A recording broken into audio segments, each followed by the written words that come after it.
Welcome to concept minds. कैसे हैं आप सभी लोग? मुझे उम्मीद है बहुत ही अच्छे होंगे। तो चलिए अपने इस एथिक्स सीरीज में आगे बढ़ते हैं एंड हमारा इंडियन मोरल थिंकर्स ये टॉपिक कंटिन्यू है। इससे पहले हम लोगों ने वेस्टर्न मोरल थिंकर्स को भी कंप्लीट कर लिया है एंड इंडियन मोरल थिंकर्स में भी हम लोगों ने बुद्धिज्म को पिछले क्लास में एंड कर लिया है and now we are here today at Mahavira and Jainism. ठीक है, तो चलिए सबसे पहले बेसिक इंट्रोडक्शन के साथ स्टार्ट करते हैं। Mahavira he was the 24th tirthankara of Jainism. Okay, Jainism के ये 24वें तीर्थंकर थे। इनका जन्म कब हुआ था? 599 BCE में इनका जन्म हुआ था and renounced worldly life at 30। इन्होंने 30 की उम्र में इस संसार को छोड़ दिया था एंड अटेंडेड कैवल्या एट 42 एंड 42 साल की उम्र में इनको कैवल्य अर्थात ज्ञान की प्राप्ति हो गई थी। अब वर्धमान महावीर के कोर फिलॉसफी का जो कोर कंसेप्ट है वह है लिबरेशन, मुक्ति। इन्होंने कहा है कि ये जो संसार है इससे मुक्ति कराने के लिए ही I am giving you the philosophy. तो इनके फिलॉसफी का कोर कंसेप्ट क्या है? इंसान को मुक्ति दिलाना। और उसके लिए ये क्या रास्ता बताते हैं कि morality is the path to liberation. नैतिकता ही मुक्ति का मार्ग है। ठीक है, तो जब नैतिकता मुक्ति का मार्ग है तो नैतिकता कैसे आएगी? Through right conduct over rituals. तो इन्होंने इसीलिए क्या किया? एम्फेसिस राइट कंडक्ट, कहा कि अपने आचरण को बेहतर करो, अपने आचरण को शुद्ध करोगे। बाहरी दिखावा करने से बेटर है खुद के अंदर के आचरण को सही करो तो तुम क्या हो जाओगे? मोरल हो जाओगे। और जब मोरल हो जाओगे तो लिबरेट हो जाओगे, मुक्त हो जाओगे, इस जीवन मरण के चक्र से मुक्त हो जाओगे। तो राइट कंडक्ट कैसे आएगा? तो इसके लिए इन्होंने कहा self discipline. Self discipline and inner purity, it is the path to right conduct and right conduct is the path to morality and morality will lead towards liberation। ठीक है, तो इसीलिए महावीर जैन का जो फिलॉसफी है उसका कोर कंसेप्ट क्या है? Liberate to the people. और लिबरेशन के लिए क्या चाहिए? मोरालिटी। मोरालिटी के लिए आपका आचरण सही होना चाहिए। और आचरण कैसे सही होगा? जब आप अपने अंदर डिसिप्लिन लेकर के आएंगे। ठीक है, तो चलिए अब इसके इनके फिलॉसफी में एंटर करते हैं। इनकी फिलॉसफी में जो सबसे पहला और सबसे कोर बात है, the soul is eternal and distinct from the body. ये जो सोल है, जो आत्मा है, वो इटर्नल है। और इटर्नल मतलब जो कभी समाप्त ही नहीं होने वाला है, मुक्त है, स्वतंत्र है and distinct from the body. और ये जो शरीर है उससे अलग है, आत्मा अलग है, शरीर अलग है। ठीक है, तो पहली फिलॉसफी का बेस ये है। दूसरा कि Karma governs action and consequences. जो हम कर्म करते हैं उसी से हमारा एक्शन एंड कंसिक्वेंसेस, हमारे एक्शंस एंड कंसिक्वेंसेस, जो कर्म करेंगे वैसा ही परिणाम होगा। तो जैसा कर्म करेंगे वैसा फल मिलेगा, यह इनका भी कंसेप्ट है। ठीक है, एंड थर्ड वन इज कि liberation is achieved through self discipline and ethical living. कि अगर आप चाहते हैं कि इस लिबरेशन को प्राप्त करें तो इसके लिए आपको क्या करना पड़ेगा? सेल्फ डिसिप्लिन लाना पड़ेगा एंड इथिकल लिविंग लाना पड़ेगा। अपने आप को नैतिक बनाना पड़ेगा, तभी आपको लिबरेशन मिलेगी। ठीक है, अब ये कहते हैं कि कर्मा, जब तक आपका कर्म का फल है, जब तक आपके कर्म का फल जीवित है, कर्म का फल बचा हुआ है, तब तक आपको बार बार रीबर्थ लेना पड़ेगा, बार बार जन्म लेना पड़ेगा। ठीक है, तो कर्म फल से मुक्ति क्या है? लिबरेशन है। और कर्म फल से मुक्ति कैसे होगी? तो उसके लिए आपको इथिकल लिविंग जीना पड़ेगा, अपने आप को नैतिक जीना पड़ेगा, अपने आप को नैतिक बनाना पड़ेगा। जब आप अपने आप को नैतिक बनाएंगे तो जो आपके अष्टोड कर्म फल हैं वह धीरे धीरे क्या हो जाएंगे? नष्ट होते जाएंगे। जिस दिन आपका पूरा का पूरा कर्मफल नष्ट हो गया उसी दिन आप ये जो जीवन मरण का साइकिल है, रीबर्थ का साइकिल है, उससे क्या हो जाएंगे? मुक्त हो जाएंगे, फ्री हो जाएंगे। And that condition will be called liberation. और वही अवस्था क्या कहलाती है? मुक्ति कहलाती है। ठीक है, अब इसके लिए इन्होंने कहा कि जीवन में क्या होने चाहिए? त्रिरत्ना होनी चाहिए फॉर सल्वेशन। मुक्ति के लिए रास्ता भी बताया। त्रिरत्ना, त्रिरत्ना क्या है? सम्यक दर्शन, सम्यक ज्ञाना एंड सम्यक चरित्र।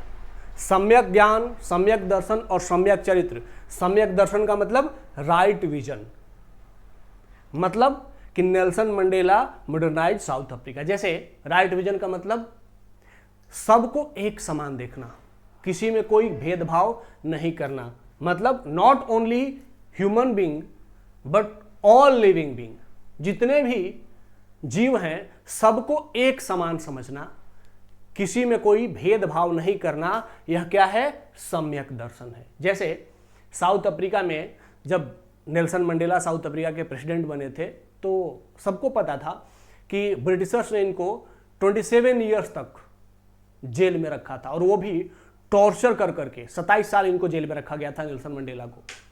और जब जेल से बाहर निकले and he fought election on the election and become the first independent president of south Africa. South Africa के पहले राष्ट्रपति बने। और उस समय चूंकि अंग्रेजों ने ब्लैक लोगों पर बहुत ही एट्रोसिटीज करी थी, बहुत ही अत्याचार किए थे, तो इसीलिए ब्लैक लोगों को लगता था कि अब हमारा रूल आ गया है, हमारा टाइम आ गया है, तो वी विल टेक रिवेंज, तो हम बदला लेंगे। एंड ये जो व्हाइट पीपल हैं जो हमारे देश में थोड़े से हैं, हम इनको मार करके समाप्त कर देंगे। लेकिन नेल्सन मंडेला ने ऐसा नहीं सोचा। इन्होंने सम्यक दर्शन देखा कि नहीं, अगर हम साउथ अफ्रीका को मॉडर्नाइज करना चाहते हैं, साउथ अफ्रीका ऑलरेडी एक इंपीरियल रूल से मुक्त हुआ है और अभी अभी एक दुष्चक्र से मुक्त होकर के दूसरे गृह युद्ध में नहीं फंसना है हमें। इसीलिए क्या करना है, हमें साउथ अफ्रीका को एक ऐसा प्लेस बनाना है जहां पर कि व्हाइट एंड ब्लैक सब मिलकर रह सके, क्योंकि एक समस्या से निकल करके दूसरे समस्या में नहीं जाना था। हमें क्या चाहिए था? राइट विजन, सम्यक दर्शन। तो इन्होंने कहा कि नहीं नहीं, भले उन लोगों ने हम पर अत्याचार किया, but we will not take revenge, we will make a harmony and एक पीसफुल कंट्री बनेंगे। और इन्होंने ब्लैक एंड व्हाइट दोनों को मिला दिया, कोई बदला नहीं, चाहे कितना भी कुछ हो जाए। और बदला नहीं तो इसके लिए इन्होंने काम किया, एक कमीशन बनाया, the truth and reconciliation commission. और उस कमीशन का काम क्या था कि जिन लोगों पर अत्याचार हुआ है उन पर अत्याचार की कहानियां वो खुद टेलीविजन पर आकर के लोगों को सुनाते थे। तो इस तरीके से जो ब्लैक लोगों के अंदर वो गुस्सा था वह धीरे धीरे टेलीविजन पर आकर के बाहर निकल गया। और बाद में फिर जो वहां पर व्हाइट पीपल थे उनको, वो जब वो न्यूज़ देखते थे, वो कोई ब्लैक व्यक्ति अपना टॉर्चर का इवेंट बता रहा होता था, तो जो व्हाइट होते थे वो भी रो रहे होते थे कि what we have done in the past, it was against the humanity. हम लोगों ने मानवता के विरुद्ध काम किया है, बर्बरता की है। तो इस तरीके से उन्होंने क्या किया? सम्यक दर्शन यूज किया और लोगों के दिलों को, हृदय को मानवता से भरने का प्रयास किया। और जब व्हाइट मैन और ब्लैक मैन दोनों को महसूस हुआ, ब्लैक लोगों ने अपनी पीड़ा जो थी वह कह करके अपने अंदर से बाहर निकाली, और व्हाइट मैन को अपनी गिल्टी का एहसास हुआ, तो दोनों ने मिल करके साउथ अफ्रीका को एक modern African nation, African country बना दिया। ठीक है, तो ये क्या था? It was samyak darshan of Nelson Mandela, it was right vision of samyak darshan Nelson Mandela who made South Africa a modern country. ठीक है, नेक्स्ट वन इज सम्यक ज्ञाना, सम्यक ज्ञान, राइट नॉलेज। अब जैसे Mahatma Gandhi influenced people by adopting Indianness, samyak gyan, सब कुछ जानना, राइट नॉलेज, सही जानना। महात्मा गांधी जब इंडियन नेशनल मूवमेंट को लीड कर रहे थे तो उन्होंने पहचाना नेशनल मूवमेंट के मोटिव को और लोगों को कनेक्ट करने के आइडिया को पहचाना कि लोग कैसे नेशनल मूवमेंट से जुड़ेंगे। तो लीडर जब लोगों के जैसा होगा तो लोग जुड़ेंगे, लेकिन लीडर जब रॉयल दिखेगा, अमीर दिखेगा, तो लोग नहीं जुड़ेंगे। इसीलिए इन्होंने क्या किया? ही एडॉप्टेड सम्यक ज्ञान, राइट नॉलेज, एंड क्या किया? खुद को कैसा वस्त्र? सिर्फ एक धोती पहन लिया। तो धोती जब पहन लिया तो भारत के सभी लोग गरीब हैं, ज्यादातर लोग गरीब हैं, और वो ऐसे ही बस धोती पहनते हैं तो उन्हीं के जैसा दिखने लगे। He never used English in common people's interaction. Common लोगों के इंटरेक्शन में कभी इंग्लिश में बात नहीं करी, आम लोगों की भाषा में बात करी, गुजराती में, हिंदी में, जहां जाते थे वहां के लोकल भाषा में बात करते थे। ठीक है, और उतना ही नहीं, लोकल मुद्दे पर भी बात करी। इन्होंने कभी भी आत्मा, अमरता, इन सब पे बात नहीं करी। इन्होंने किस पे बात करी? खेती किसानी की समस्या कैसे हल होगी, मजदूरों की समस्या कैसे हल होगी, छुआछूत की समस्या कैसे हल होगी, मतलब जो आम लोगों की समस्याएं थी उन पर बात करी। तो इनको पता था कि अगर मुझे नेशनल मूवमेंट को लीड करना है और लोगों को खुद से कनेक्ट करना है, तो मैं जब तक लोगों के जैसा दिखूंगा नहीं, लोगों के जैसा बोलूंगा नहीं, लोगों के जैसा व्यवहार नहीं करूंगा, लोगों के मुद्दों पे बात नहीं करूंगा, तब तक लोग मुझे अपना लीडर स्वीकार नहीं करेंगे। तो बाय एडॉप्टिंग सम्यक ज्ञान, right knowledge, Mahatma Gandhi lead the national movement. ठीक है, तो इस तरीके से राइट नॉलेज ने क्या किया? महात्मा गांधी को नेशनल हीरो बना दिया। ठीक है, नेक्स्ट कम्स सम्यक चरित्र। सम्यक चरित्र क्या है? सम्यक चरित्र राइट कंडक्ट, आचरण सही होना चाहिए। जैसे Ashok Khemka, being honest despite of many transfers. Conduct, आपका चरित्र जो है वह क्या होना चाहिए? एक समान होना चाहिए, सम्यक होना चाहिए। आज अच्छा, कल बुरा, परसों लालची, चौथे दिन पुजारी, ऐसा नहीं। हर समय एक जैसा, जो हूं, जो दुनिया को दिखता हूं, वो हमेशा वैसा ही रहूंगा। इट इज सम्यक चरित्र। तो महावीर कहते हैं कि अगर आप मुक्ति चाहते हैं तो आपको सम्यक दर्शन होना चाहिए, राइट विजन होना चाहिए, सम्यक ज्ञान होना चाहिए, राइट नॉलेज होना चाहिए, एंड सम्यक चरित्र होना चाहिए। मतलब कि आपको कितना भी पनिशमेंट दिया जाए, अशोक खेमका को कितना भी ट्रांसफर दिया गया, लेकिन इन्होंने कभी भी अपने कोर वैल्यूज से समझौता नहीं किया। और जहां भी गए, जिस डिपार्टमेंट में गए, वहां पर अगर भ्रष्टाचार था तो उसको उजागर कर दिया, उसको रिवील किया। ठीक है, तो ये क्या है? राइट कंडक्ट, आचरण एक समान रहेगा, चाहे मुझे कितना भी टॉर्चर करो। ठीक है, तो महावीर कहते हैं कि अगर आपको सल्वेशन चाहिए, मुक्ति चाहिए, तो आपको क्या करना पड़ेगा? यू शुड अडॉप्ट 3 रत्नास, सम्यक दर्शन, सम्यक ज्ञान, सम्यक चरित्र।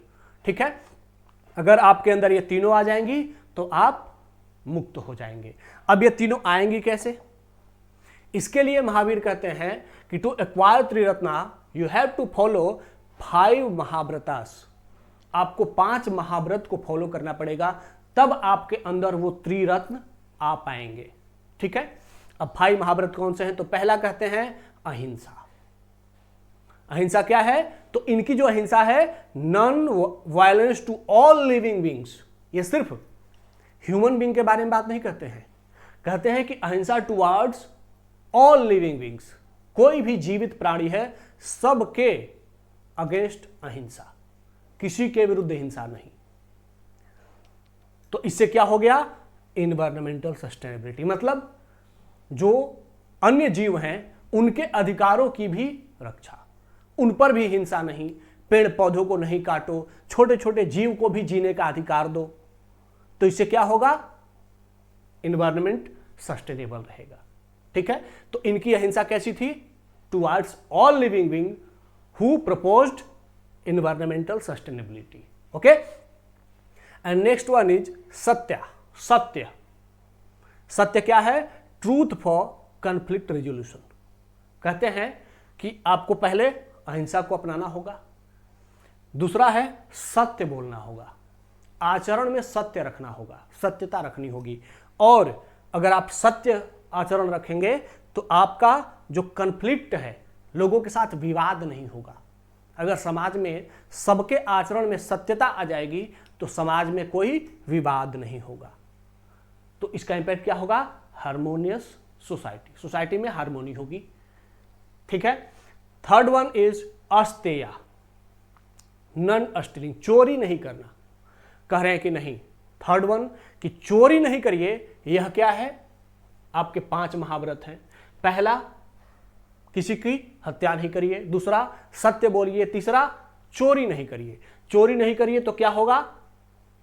कैन रिड्यूस ग्रिड, लोग अपने लालच को नियंत्रित कर पाएंगे, अपने ग्रिड को, अपनी लालच को कंट्रोल कर पाएंगे। तो उसके लिए ये कहते हैं अस्तेय, चोरी नहीं करो, लालच को कंट्रोल करो। और नेक्स्ट वन इज अपरिग्रह, नॉन पोसेसिवनेस। ये क्या है? नो टू ब्राइब, मतलब अपरिग्रह, अधिक धन संचय नहीं करो। डोंट कलेक्ट टू मच, जितनी जरूरत है साईं उतना दीजिए, जामे कुटुंब समाए, मैं भी भूखा ना रहूं, साधु न भूखा जाए। उतना ही चाहिए जितना कि आपकी जरूरत है। जरूरत से ज्यादा कलेक्ट करोगे तो क्या करोगे? जरूरतें बढ़ाने लगोगे तो फिर ब्राइब लोगे। तो इसीलिए समाज में ब्राइब नहीं हो, लोग एक दूसरे को लालच नहीं दे, एक दूसरे को ब्राइब नहीं दे। इसीलिए ये क्या कहते हैं कि यू शुड फॉलो अपरिग्रह, अपने जरूरत से अधिक का संचय नहीं करो। क्योंकि सिर्फ अपनी जरूरत से अधिक का संचय करने लगोगे तो सिर्फ धन संचय के पीछे चले जाओगे, तो सिर्फ धन ही धन कमाने में रह जाओगे, फिर अपने आचरण की शुद्धि नहीं कर पाओगे। और जब आचरण की शुद्धि नहीं होगी तो आपको त्रिरत्ना नहीं मिलेंगे, और त्रिरत्ना नहीं मिलेंगे तो सल्वेशन नहीं मिलेगा, मुक्ति नहीं मिलेगी। इसीलिए धन कमाओ लेकिन उतना ही जितना की जरूरत हो, जरूरत से अधिक नहीं। जरूरत पूरी हो गई तो फिर धन से दूसरी ओर मुड़ जाओ, फिर राइट कंडक्ट की ओर आ जाओ, अपने आचरण की शुद्धि की ओर आ जाओ। ठीक है, तो चौथा महाव्रत है अपरिग्रह। पांचवा है ब्रह्मचर्य, सेलिबेसी, ब्रह्मचर्य का प्रयोग करो। कहते हैं कि ब्रह्मचर्य क्यों? ताकि आप अपने आप को कंट्रोल कर सको, अपने सेक्सुअलिटी को कंट्रोल कर सको। No sexual violence. तो इससे क्या होगा कि सेक्सुअल वायलेंस नहीं होगा सोसाइटी में, तो जेंडर जस्टिस होगा, लैंगिक न्याय होगा, महिलाओं के खिलाफ कोई अपराध नहीं होगा, बच्चों के खिलाफ कोई सेक्सुअल क्राइम नहीं होगा। तो अगर कोई मनुष्य इन पांच को अपना लेता है, अहिंसा, सत्य, अस्तेय, अपरिग्रह और ब्रह्मचर्य, तो वो पांचों को अपना अगर लेता है तब उसके आचरण में ये त्रिरत्न शामिल हो जाएंगे। फिर उसका दर्शन सम्यक हो जाएगा, फिर उसका ज्ञान सम्यक हो जाएगा, और फिर उसका चरित्र सम्यक हो जाएगा। चरित्र सम्यक करने के लिए ब्रह्मचर्य, ज्ञान सम्यक करने के लिए अहिंसा, सत्य, और दर्शन को राइट विजन के लिए अस्तेय और अपरिग्रह। ठीक है, तो इस तरीके से इन पांच महाव्रतों को अपना करके इंसान क्या हो जाएगा? तीन रत्नों को अपने पास एडप्ट कर पाएगा। और जब वो तीन रत्न उसके लाइफ में आ जाएंगे तो उसे क्या हो जाएगी? सेलिब्रेशन की प्राप्ति हो जाएगी। अगला कि इनके जो पंच महाव्रत हैं, इनका रिलेवेंस क्या है हमारे लिए? What is relevance for civil services? जैसे अहिंसा, अगर आपके अंदर अहिंसा है, नो हिंसा टुवर्ड्स एनी लिविंग बीइंग, तो आप में क्या हो जाएगा? कंपेशन हो जाएगा, करुणा का भाव जग जाएगा। आप सबके दुखों में दुखी होंगे, दूसरों के सुख में सुखी होंगे। तो आपके अंदर जब कंपेशन रहेगा तो कंपेशन इन पॉलिसी मेकिंग, तो वह पॉलिसी मेकिंग में भी दिखने लगेगा। आप जो कमजोर लोग हैं, जो पीड़ित हैं, जो दुखी हैं, उनके लिए नीति बनाते समय उनका विशेष ध्यान रखेंगे। जैसे reservation to SC ST OBC और वुमेन, इनको रिजर्वेशन देना क्या है? अहिंसा है। क्योंकि अहिंसा क्या करती है? कंपेशन को बढ़ावा देती है, करुणा को बढ़ावा देती है। जब आप में अहिंसा की भावना आती है तो आप छोटे छोटे जीवों के, छोटे छोटे प्राणियों के दुख से भी दुखी हो जाते हैं। तो समाज में जो पीड़ित रहे हैं सदियों से, उनके दुख से आप दुखी होंगे तो उनके फेवरेबल पॉलिसी बनाएंगे। ठीक है, नेक्स्ट वन इज सत्य। अगर आप में सत्य होगा, प्रशासन में सत्यता होगी, तो प्रशासन क्या करेगा? ट्रांसपेरेंसी को प्रमोट करेगा सिस्टम में, और तब RTI, राइट टू इंफॉर्मेशन जैसा एक्ट बन करके आएगा।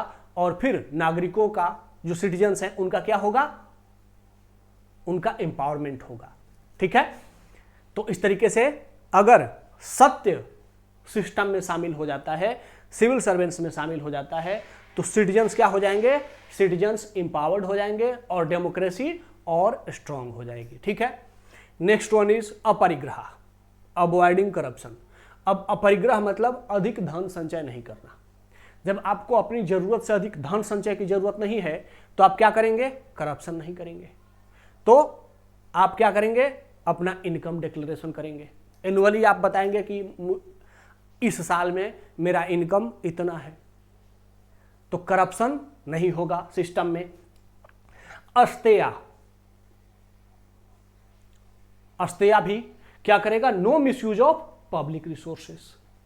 अपरिग्रह, अधिक धन संचय नहीं करना, और अस्तेय, तो ये क्या करेगा कि अब पब्लिक रिसोर्सेज जो हैं उसका मिसयूज नहीं होगा।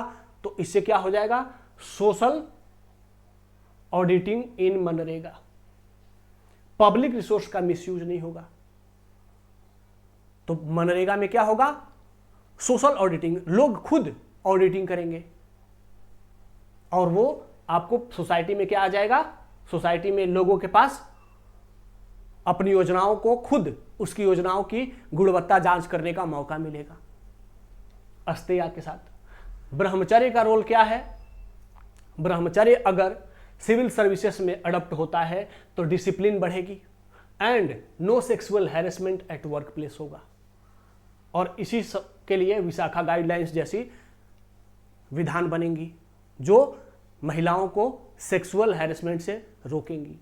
तो अगर महावीर के ये जो पंच महाव्रत हैं इनको सिविल सर्वेंट्स में अडॉप्ट कराया जाए, उनमें प्रमोट किया जाए, तो सिविल सर्विसेज क्या कर देगी, देश में डेमोक्रेसी को मजबूत करेगी, सेक्सुअल हैरेसमेंट को प्रोहिबिट करेगी, ब्राइब लेना रुक जाएगा, लोगों को एम्पावर्ड किया जाएगा और वीकर सेक्शन का एम्पावरमेंट हो जाएगा।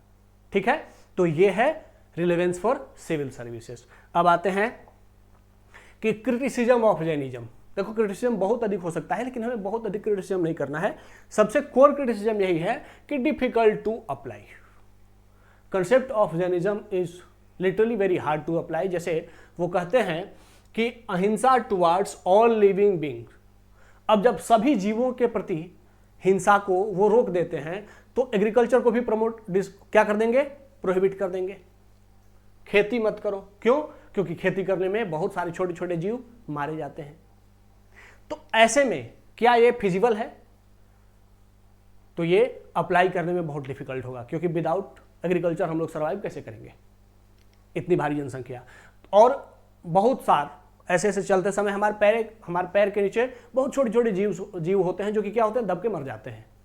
इसको भी वो प्रोहिबिट करते हैं। महावीर कहते हैं कि नहीं, चलते समय अपने पैर के नीचे बहुत सूक्ष्मता से देख करके चलो। तो ये सबके लिए संभव नहीं है। ठीक है, कहते हैं कि सांस लेते समय भी ध्यान रखो। श्वास लेते समय जब हम बहुत जोर से श्वास लेते हैं तो बहुत सारे छोटे छोटे जीव होते हैं हवा में जो हमारे शरीर में जाकर के मर जाते हैं। तो इसीलिए अपने मुंह पे कपड़ा रखो श्वास लेते समय, ताकि मुंह में और नाक में छोटे छोटे सूक्ष्म जीव भी जाकर के नहीं मरे। तो ये सब क्या है, डिफिकल्ट टू अप्लाई। तो जो जैन मॉन्क होते हैं, जो जैन साधु होते हैं, वो इन सब चीज़ों को अप्लाई कर सकते हैं, लेकिन जो सामान्य कॉमन पीपल हैं वो इतने हार्ड रूल्स को अडॉप्ट नहीं कर सकते। ठीक है, second one is do not consider circumstances. वो कहते हैं कि ट्रूथ इज ट्रूथ, अहिंसा इज ऑलवेज, अहिंसा आपको हमेशा अडॉप्ट करने हैं चाहे कंडीशन कुछ भी हो। मतलब खुद की रक्षा में भी, आत्मरक्षा में भी आप हिंसा नहीं कर सकते। आप किसी भी सर्कमस्टांसेस में झूठ नहीं बोल सकते। तो ये सब चीजें क्या हैं, सर्कमस्टांसेस को ध्यान नहीं देती हैं, परिस्थितियों को इग्नोर किया जा रहा है। बहुत बार हमें न चाहते हुए भी झूठ बोलना पड़ता है क्योंकि कंडीशन ऐसी होती है और वह झूठ सही होता है, किसी की प्राण रक्षा के लिए बोला गया झूठ, लेकिन जैनिज्म इसको कंसिडर नहीं करता है। Third one is over emphasis on renunciation. त्याग पर बहुत अधिक फोकस है। धन का त्याग कर दो, विचारों में जो भी चीजें हैं, हिंसा का त्याग कर दो। तो ठीक है, त्याग करना चाहिए, लेकिन अगर हम धन का भी त्याग कर देंगे तो सोसाइटी में इंडस्ट्रियलाइजेशन कैसे होगा, मॉडर्निज्म कैसे होगा? अगर आपके पास धन नहीं होगा तो आप इन्वेस्ट कैसे करेंगे? अब ये सब चीजें क्या है, बहुत अधिक फिजिबल नहीं है। तो रिनाउंसिएशन पर भी बहुत अधिक फोकस है, जो कि वर्तमान समाज के लिए सही नहीं हो पाएगा। ठीक है, तो ये सब कुछ क्रिटिसिज्म है। अब आते हैं इनके फेमस कोट्स पर। कहते हैं कि truth is relative to different stand points. जो सत्य होता है वह रिलेटिव होता है, मतलब तुलनात्मक होता है। The truth of one is not the truth of others. Truth जो सही है वो तुलनात्मक होता है। जो आपका सच है जरूरी नहीं कि वह दूसरे का भी सच हो। आप जिस बात को सत्य मानते हैं दूसरे उस बात को असत्य मान सकते हैं। इसीलिए अपने सत्य को हमेशा रिजिड होकर के सत्य नहीं मानो। इसी को महावीर के सिद्धांत को अनेकांतवाद कहा गया है कि सत्य का अनेक स्वरूप हो सकता है। इसीलिए कभी भी सत्य पर, अपने सत्य पर रिजिड मत हो जाओ। दूसरे की बातों को भी सुनो। में भी हो सकता है कि वो आपसे ज्यादा सही होंगे। इसीलिए जो आपको सही लगता है वही अंतिम सत्य नहीं है। फिर कहते हैं respect for all forms of life is the supreme principle. जीवन के किसी भी स्वरूप की रिस्पेक्ट करना, रक्षा करना, यही सबसे बड़ा सिद्धांत है। मतलब किसी भी जीव की हत्या नहीं करना। ये दोनों चीजें क्या हैं? ये ह्यूमैनिटी को प्रमोट करता है और यह कहता है कि दूसरों के साथ हार्मोनी में रहो, दूसरों के साथ रिजिड मत हो जाओ, अपने आप को ही सिर्फ सत्य मत मानो, दूसरों के सत्य को भी स्वीकार करो। ठीक है, तो ये दोनों आप कोट कहीं भी एथिक्स में, ऐसे में या कहीं भी यूज कर सकते हैं एंड ये बहुत ही वैल्यूएबल कोट्स हैं। तो मुझे उम्मीद है महावीर के जो सिद्धांत हैं, जो फिलोसफीज हैं, वो आपको बहुत अच्छे से समझ में आ गए हैं। अगर आपको इसका पीडीएफ चाहिए तो डिस्क्रिप्शन में जो एक चैनल का लिंक होगा, टेलीग्राम चैनल का, उसको ज्वाइन कर लीजिएगा, वहाँ पर आपको पीडीएफ मिल जाएगा। आज के सेशन को यहाँ पर एंड करते हैं, मिलते हैं नेक्स्ट सेशन में। तब तक के लिए धन्यवाद। जय हिंद।